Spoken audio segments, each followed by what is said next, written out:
Alright, what's going on, everybody? It's finally time for my top 20 metal albums of 2018, and goddamn, once again, I mean, like it is every year, this is just a brutally difficult list to put together.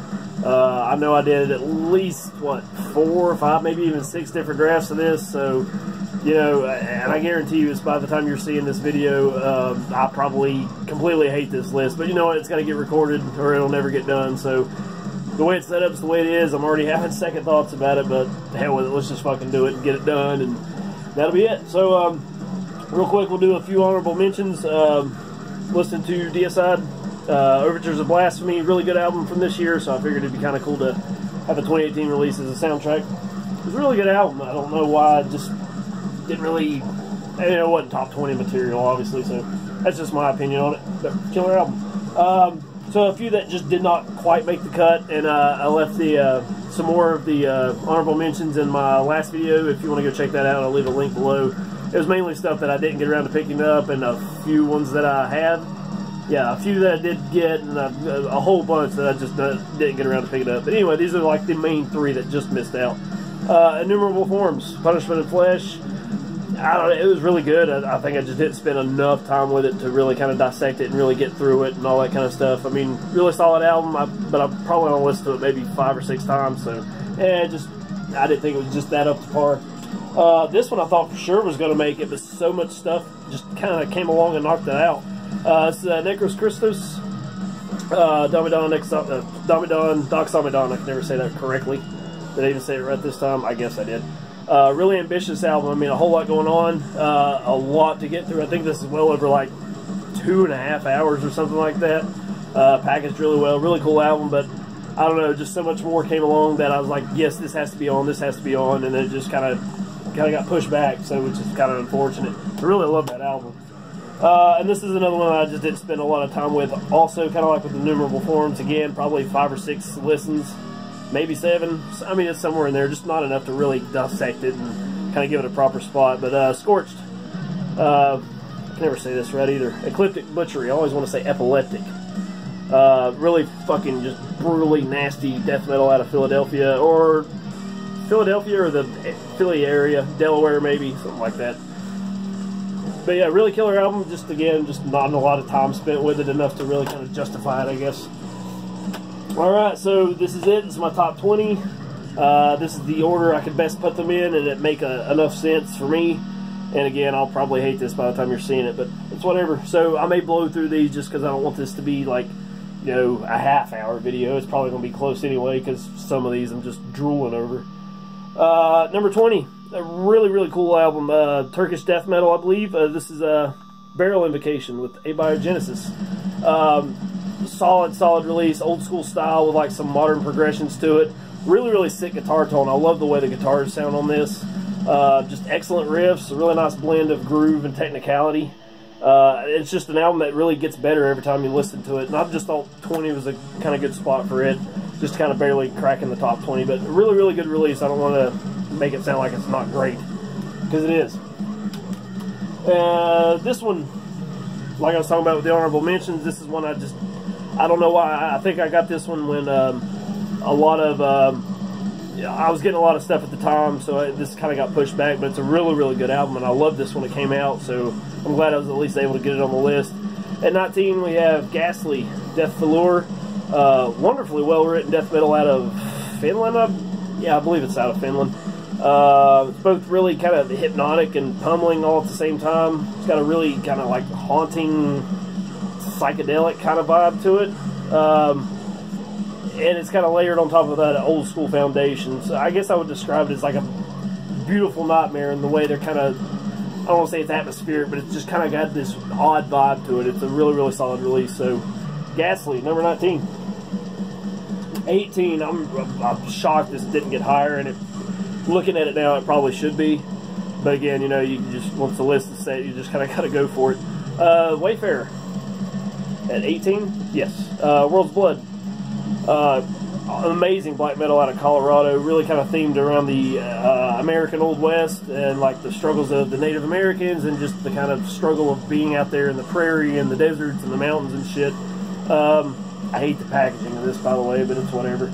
It's just one of those albums that really kind of puts you in that feeling it puts you in that place in time. You know, you can just feel yourself riding horses across the plains and, you know, the prairies and the, you know, through the deserts and up in the mountains, and just kind of feeling and the heat beating down on you and just crossing rivers. I mean, it's just that kind of vibe. It just really paints a picture of what, you know, the whole album is about, and just it puts you there. It really does. That's my opinion on it. And really good album. Again, just at this point I kind of wish it was higher, but it's whatever. Wayfarer, number 18. This was one of the first ones I picked up this year, and it was on my turntable constantly, or in my stereo constantly, and it was just an amazing album. Yeah, I don't really know much to say about it outside of that. It's really hard for me to pronounce the album title anyway. At 17, this is Uuntar with Voorvaderverering, I guess. I think Haydn's Heart put this out. Yes, they did. This one's a limited to 500 copies. Is it 5 or 3? I can't see. I think it's 5. I got number 41. They are hand numbered, obviously. Just some really solid Dutch black metal, pagan black metal, and the whole feel and vibe of this is just medieval Europe. I mean, that's just what I feel. You know, I mean, I don't want to call it necessarily Viking, but I mean, it's just kind of drones. It's another one that just kind of puts you in that place in time. You know, I can feel myself on the boats, you know, fog on the mist on the rivers, and, you know, feeling the, you know, wolf fur on my back or whatever. It's a really cool album. And I haven't been listening to a lot of pagan stuff lately, and it's just been a really good album. Yeah, man, it's amazing. It's all about, like, I think ancient ancestors and cultures and stuff, and it absolutely will put you there. So really cool album. This is kind of probably one of the most obscure ones on the list, obviously. Well, you'll find out how obvious that is. Yeah, really cool album. Uuntar, 17. This one I'm really wishing I'd put higher right now, but it's, again, whatever. Really dissonant album. This is amazing stuff. This is Our Place of Worship is Silence, with Inexorable Suffering on Translation Lost Records. Number 16, an incredibly heavy death metal band. I believe they're out of LA. It's like a death metal, like Black Death, or I don't know, just kind of death metal and black metal. Really heavy emphasis on the palm mute riffs, extremely dissonant, chaotic. I mean, it's constantly feeling like it's just going to fly completely out of control, but still a really tight band. It just really gives you that feeling of just any minute now this whole thing's going to crumble or fall apart. It's just so chaotic. But it's really just the odd arrangements, the weird chord progression, but it's still an absolute headbanging machine, man. Superb riffs. And again, another one that just gets better with every fucking listen. It's probably way too low on this list. The way I'm looking at it now, I was going back and listening to everything, and I was like, fuck, I really like this, but it's still in a good spot, but it's not, you know, it's whatever. But awesome record. If you haven't heard this, definitely go check this one out. Amazing shit. Our Place of Worship is Silence at 16. Okay, these next between, I don't know, 15 and probably 10, everyone's going to hate my guts, but feel free to leave your comments. I don't care if you hate this video or this list. Go for it. I want to know. I want to know how you feel. And I know a lot of people are really high on this one, but I think it's in a good spot, at least for me. At 15, we have Infernal Coil, Within a World Forgotten on Profound Lore.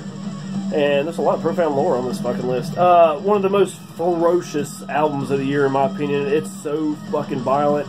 I don't know if you'd say it's on the raw side. It kind of feels a little more raw, but it's just a pure sonic assault. Very harsh, very fast. It'll absolutely bludgeon you till infinity. I believe the band's based out of Boise, Idaho. I don't remember if it says that in here or not. It probably doesn't. But really cool artwork too. I really love the way that looks. It just kind of, I said it in the review, it kind of gives me a Left Hand Path vibe. But yeah, man, it's just completely intense. I believe this is their debut full length, and they have certainly set the bar for just sheer violence this year. I mean, absolutely relentless start to finish. Infernal Coil, 15.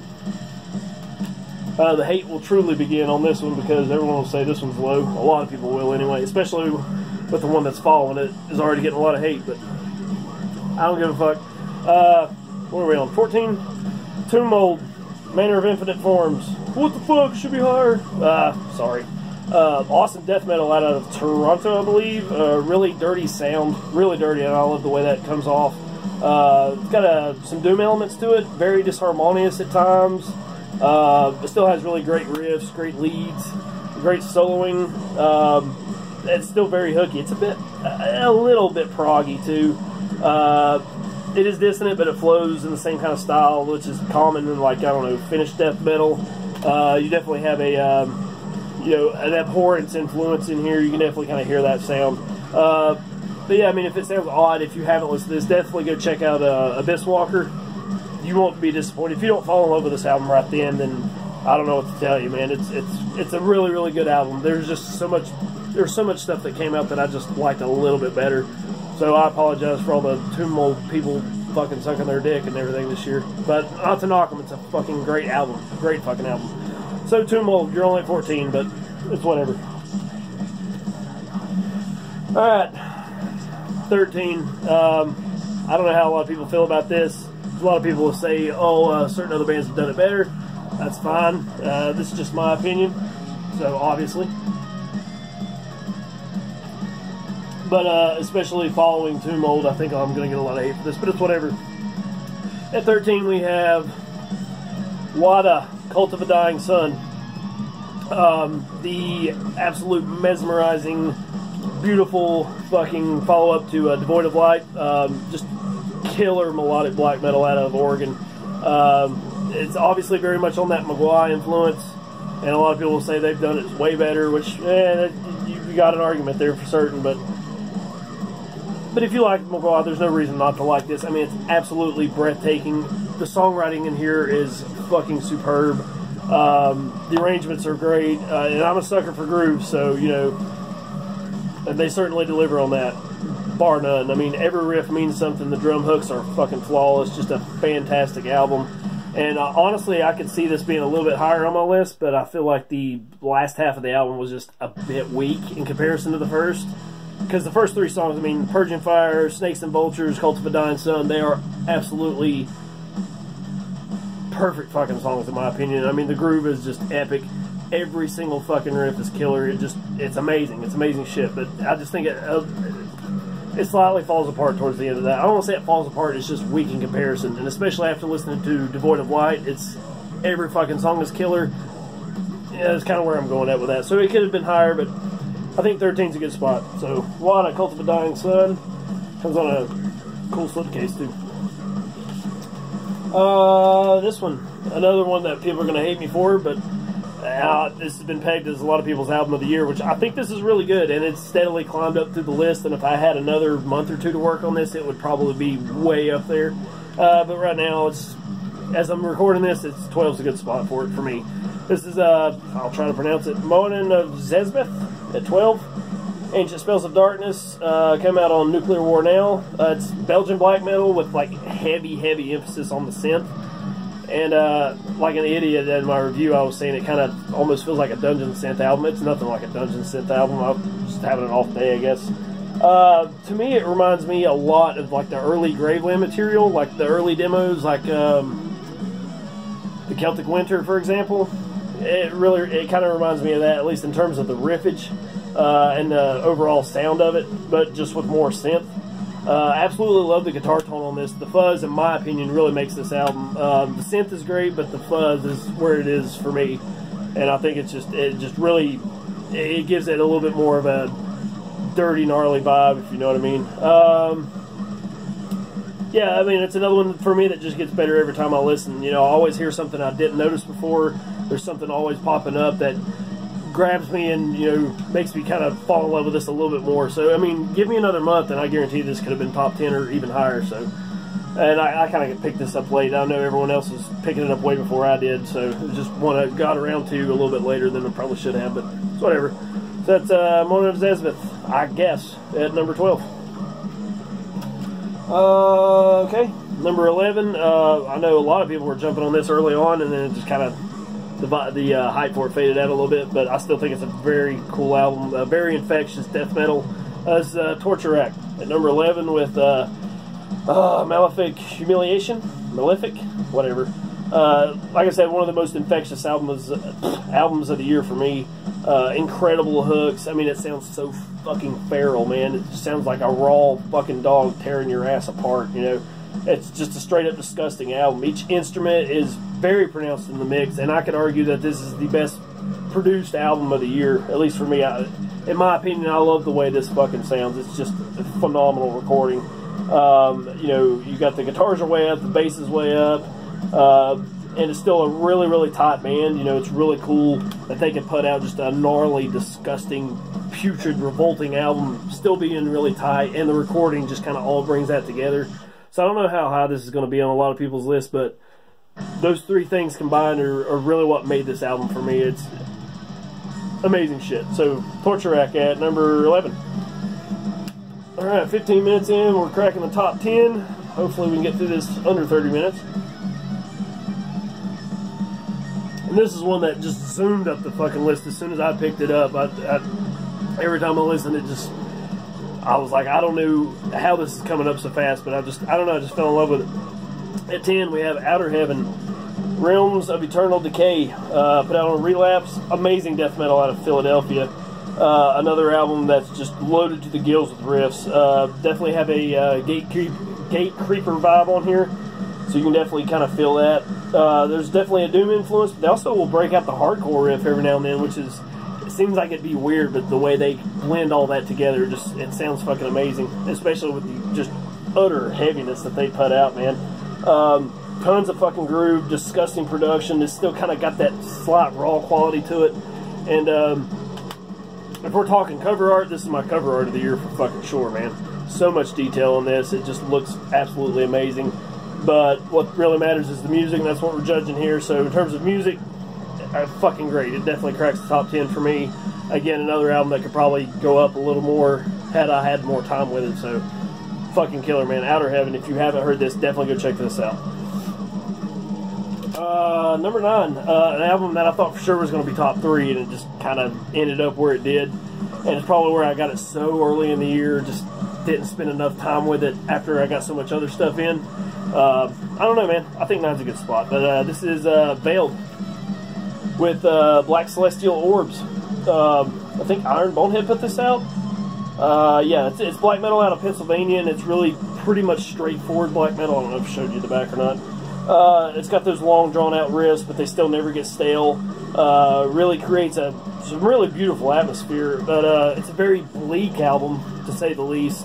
It just kind of gives the listener a feeling of straight-up despair, emptiness, loneliness. The instrumentals are absolutely fantastic. The whole album really pulls on all those negative emotions. Just an amazing release. Amazing shit, man. I'm really, really glad I was able to pick this one up. You know, digipack or not, but I mean, fucking amazing. And I think these dudes came from Gnosis of the Witch, so if you were familiar with them, I think it's the same dudes. So they just kind of started a new project, just kind of different vibe. Great shit. If you haven't picked this one up, fucking go do it. Right now, it's fucking great. That's Veiled at number 9.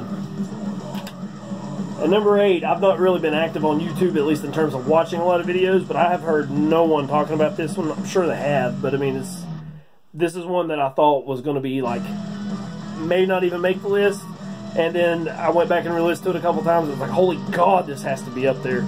Another masterpiece from this band, Archgoat with the Luciferian Crown at number 8. Another one for Debbie Morte. Just another bludgeoning fucking masterpiece. Heavy as all hell. Takes no prisoners. Just a straight up relentless onslaught of fucking tunes, man. And it just amazes me how they can keep putting out such fucking amazing fucking records, man. They never fail with it. To me, there's not one bad Archgoat album, and this one is absolutely no exception.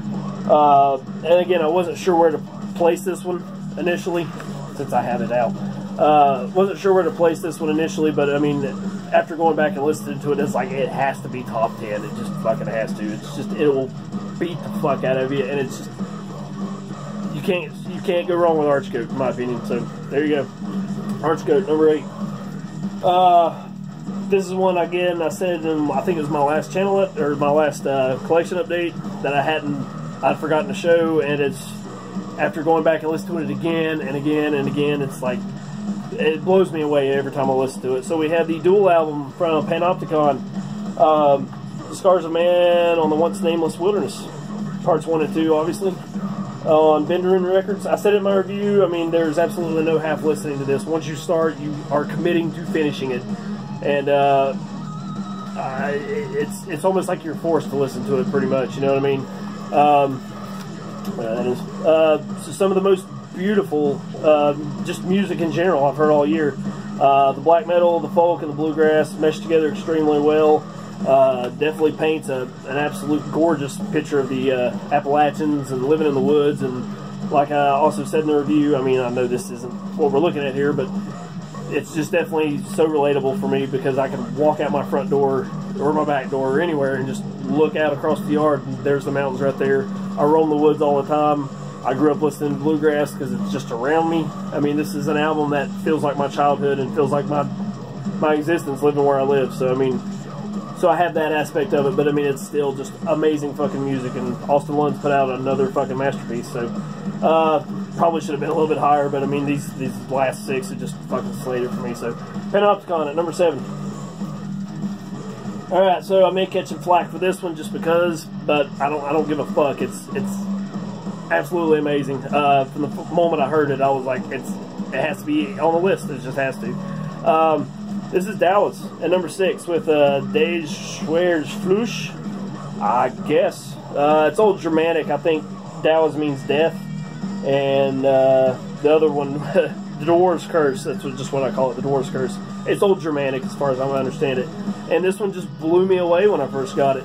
The reason for the flack, I think technically this is an EP, which I don't usually differentiate between EP, demo, or full-length album, or split for that matter. I don't care if it's a release from that year. I'll fucking put it on the list. I don't give a fuck. But I just had to, man. It's absolutely sensational German black metal. It's got the howling vocals, the fuck, man. It's just excellent riffage. Just songs about fucking traditional European mining. How can you go wrong? And another album that just kind of puts you in that position. It puts you in that place and time. You know, you just feel yourself down in those fucking mines in the tunnels with a fucking pickaxe and a fucking long ass beard, man. You feel like a goddamn dwarf. Natramac, I guess, put this out. Goddamn, it's just an amazing, amazing piece of music. Superb release. I absolutely highly recommend this to anyone who will give this a try. I guarantee you're not going to be disappointed. If you're a fan of black metal whatsoever, you will fucking dig this. I promise you that. So definitely go check that out. That's Dauþuz at 6. At 5. In terms of sheer speed, probably the most intense album of the year, in my opinion. This is Oxygen Destroyer-Bestial Manifestations of Malevolence and Death on Redefining Darkness Records. Just fucking hyper intense, fucking nuclear charged, fast riffs. The hook is ever present, but it just never gives your neck a moment's rest, man. Jordan Farrow's vocals are perfect, and they're the absolute perfect complement to this savage battery on this fucking record, man. It's all about Godzilla and Rodan and Mothra and all that shit. So just a perfect soundtrack to all that kind of shit, you know what I mean? Just killer fucking death thrash out of Seattle, if I didn't say that already. I highly, highly recommend you to go pick this one up, and I believe it's one of their early releases. I can't remember if it's their debut or maybe their second full length, but it's fucking kick-ass. Definitely go check this one out. You won't fucking regret it. It's just the soundtrack to full-scale fucking destruction. So hail the fucking kaiju on that one. Number 4, it's just a brilliant fucking death metal album, and yeah, I mean, it will grab you by the fucking balls and rip them straight off. At number 4, Hyperdontia, Nexus of the Teeth. Who put this out? Yeah, Dark Descent, sorry. It's just a complete assault on the senses. Just unrelenting, pure death, ultra heavy. Debut from these Danish fuckers. I believe it's their debut. They might have put out an EP at one point. I think they put out one last year, the year before, something like that. What was I going to say? Shit. Oh, I mean, pretty much just combine Incantation and Dead Congregation. You get a really good idea of what this sounds like. Very well produced. Guitars and bass are super loud in the fucking mix. Yeah, I mean, it's just low-tuned as fuck for those extra heavy crushing riffs. And that's what this is, man. Crushing fucking riffs. And that's all it is. That's all you need to fucking know. It'll just, again, it's just sheer battery beating you over the fucking head, I guess. Fuck. I'm kind of losing my wind, but I just wish I could say more about it. But I mean, I don't want to say it's repetitive, but I mean, it's not. It's just, it's the same intensity all throughout. It just never lets up. So, Superb fucking release. That's Hyperdontia at 4. And there's been many good death metal albums this year, but this one was just my favorite from the moment I put it on. The moment I got it, it blew me away, and I fell in love with it. I don't know how y'all feel about it, but it's perfect for me. This is at 3, A Feather and Bone. The Steel Hymns of Perversion. Another one from Profound Lore. Just the raw quality just makes this even more ferocious than it already is. It's just so claustrophobic.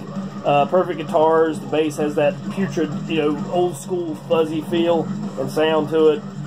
Drums sound fantastic. The dual vocals give it even more of a sadistic punch.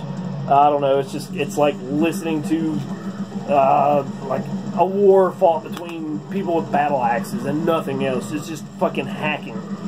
It's hacking and violent and just straight up misery, man. It's an amazing fucking record, man. Crushingly heavy, Denver death.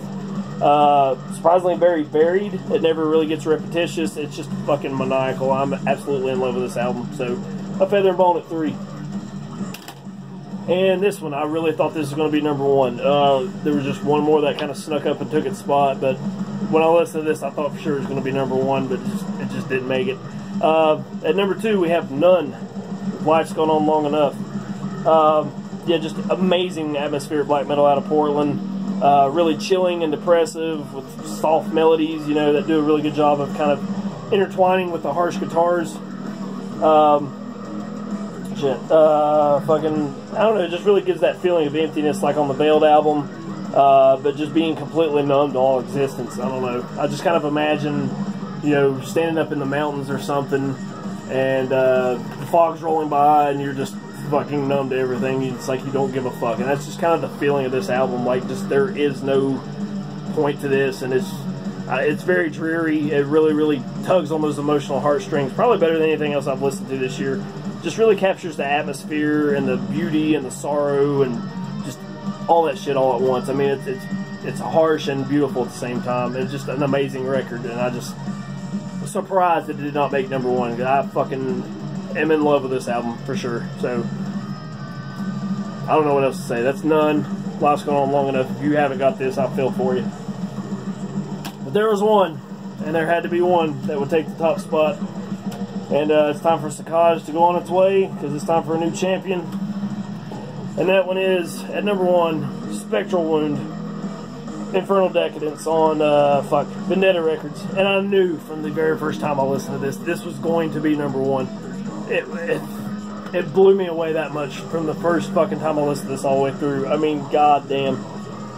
Amazing Canadian black metal. It's very reminiscent of, like, Sargeist, maybe with more intensity to it. It's produced a little bit better than the earlier Sargeist stuff, and it's just a perfect combination of that cold and harsh, cold harshness and, melee, savage from start to fucking finish, without fail. It just, I don't know, goddamn, I mean, every instrument sounds great, just the right amount of raw production.